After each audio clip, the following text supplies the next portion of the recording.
You're simply the best. Better than all the rest. Hello, JPA here, welcome back to the channel. Now in today's video I'm going to be discussing Rangers versus Livingston, which is happening tomorrow. I'll just get straight into this video, guys. So Rangers versus Livingston, 3 PM kickoff on a Saturday at Ibrox. It seems like a long time since that's happened, to be honest. Because of the European campaign, we've been mostly playing Sundays. Available on Rangers TV if you're outside the UK. If not, you're going to have to either get a ticket or listen to it on the radio or something. Unfortunately, it's not going to be live on TV. It's going to be a difficult game. If you look at it on paper, you'd expect Rangers to win very, very easily. But if you look at Livingston's recent results compared to Rangers' recent results, it's actually pretty close. And I'll go through that just now. Obviously, Rangers opened the campaign with a 2-1-1 away to Kilmarnock.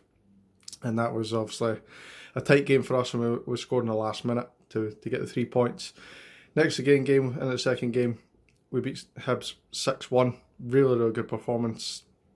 It's obviously, I would say, probably our best performance this season, apart from the European games. But I'm talking about in the league. Our third game was, again, another tight one against St Mirren away from home. We won 1-0 thanks to that Barisic free kick. And obviously, if you remember, in our last game we got humbled 2-0 against Celtic. Celtic were by far the better team that day. We were disappointing. So that gives us 9 points out of a possible 12. 9 goals scored and 4 against.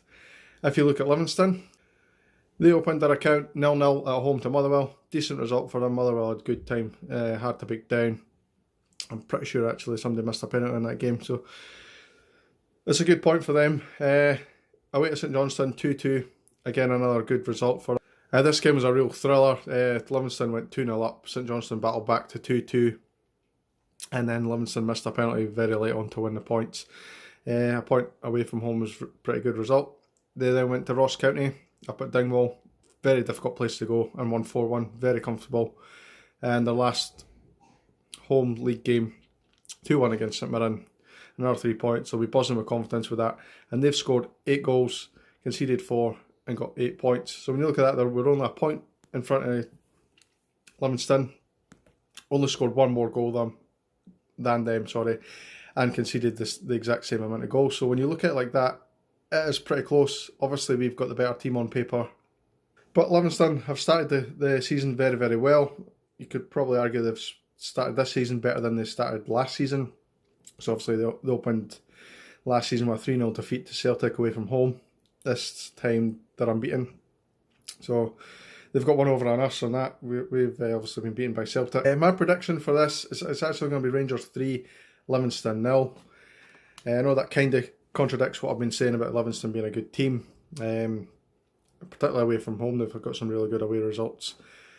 But I just think we'll have a point to prove after that Celtic game. We've had a long time to stew in it after that international break. And I just think we're going to come out firing on all cylinders. We've got the feel-good factor up a little bit because of Kent coming back, which I'll talk about a little bit later on. I think Morelos, Aribo and Jermaine Defoe got on the score sheet. Looking at the team news, Ryan Jack has come back from his international experience injured. 2 days after the Old Firm game, Stevie Clark made them run an 11k. And he pushed him just that little bit too hard, and now he's injured. Really disappointing, really stupid from Scotland's point of view. Gerrard made a big point of this in his presser the other day. He's basically forced us into an injury. Disappointing time to lose Jack. We've got enough cover in central midfield to kind of deal with that, but it's still disappointing. Ryan Jack's been one of our better players this season, probably arguably our best player. Jordan Jones is both suspended and now injured. Also made that really rash tackle against Celtic in the dying moments of the game. Got sent off for it, and he also injured himself in the process. He's going to be out for a good few weeks yet, which is really, really stupid. And I'm actually not sure how that works. He's technically suspended for this game anyway. But I don't know if this counts as a suspension because he's obviously injured.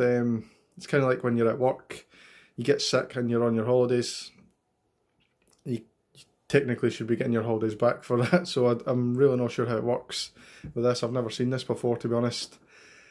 Ryan Kent is available for selection, Gerard's saying, but he's not really had a lot of game time, so I would expect Ryan Kent not to start. I believe he will be on the bench, and I think he will be introduced at some point. That will certainly get the fans on their feet in the stadium, but I don't expect him to start. I believe Ojo will take his place. So looking at the lineup, I would probably say McGregor will be in goals. I think Barisic will come back in at left back for Flanagan. I think he'll make a change at centre half, and believe it or not, I think he'll bring Katic out and put Helander in. Katic hasn't done an awful lot wrong in my opinion, and if anyone was to come out, it'd probably be Goldson for me, but he seems to have a kind of soft spot for Goldson, so I believe that'll be the pairing in the centre defence of Helander and Goldson. Tav will take his usual spot at right back. The middle three, I think, will be Aribo, Camara, and who's that? I said Davis, sorry. Left wing kind of thing will be Ojo. I believe obviously he'll cut inside a lot. Morelos up front, and I think he'll play Arfield just off on the right hand side. And that's the team that I think he'll play. Tell me what you guys think down below. Do you think it'll be a different lineup altogether? Do you think Kent will start?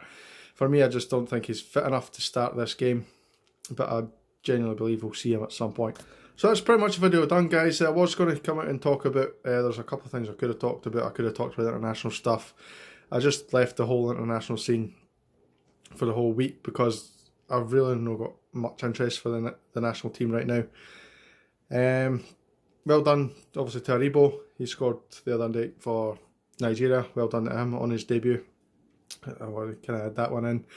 I was going to talk about the Marchisio thing, but for me, it's just a rumour. There's no lot to it yet, and until we get kind of more information or more solid information on it, I'm not really going to react to it. I believe we have talked to some of these people and stuff, but I don't think there's anything concrete there. So for me, it's just hearsay just now until something happens with that. So I'm not really going to comment on it. Would it be a good addition to the team? Of course it would. I think other players on the team would have trouble getting game time, i.e. McCrory, Rossiter and Docherty. I think if somebody the calibre of Marchisio was to come in, these guys would struggle to get in the team. Although obviously Rossiter and McCrory, are on loan, but if they were to come back, they still wouldn't. They get that game time, I wouldn't imagine, if Marchisio was to come into the midfield.